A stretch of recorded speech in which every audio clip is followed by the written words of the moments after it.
Janë çelur aplikimet për pjesëmarrje të fëmijëve në një prej aktiviteteve më interesante, të quajtur Punishtja e Fëmijërisë dhe Spartakiada e lojrave tradicionale. Ky është një projekt i mbështetur nga Këshilli i Qarkut, i cili do të realizohet në bashkëpunim me Arben Trebicka.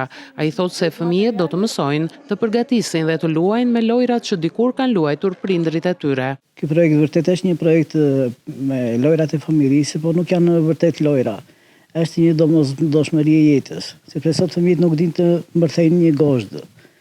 Dhe me anë të këtij projekti, fëmijët do krijojnë vetë lojrat që ne luanim dikur dhe në fund, në datën 1 qershor do bëhet Spartakiada e lojrave, në të cilën do marrin pjesë shumë fëmijë në parkurinia.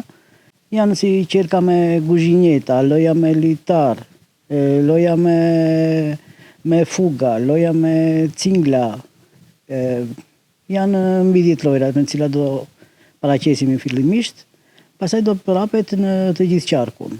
Në këtë aktivitet janë të ftuar të marrin pjesë nxënës të klasave nga e 4-ta te e 9-ta për të njohur me historinë e lojrave tradicionale, të krijojnë vetë lojra me materiale të thjeshta, si dhe të mësojnë të luajnë me lojrat e dikurshme.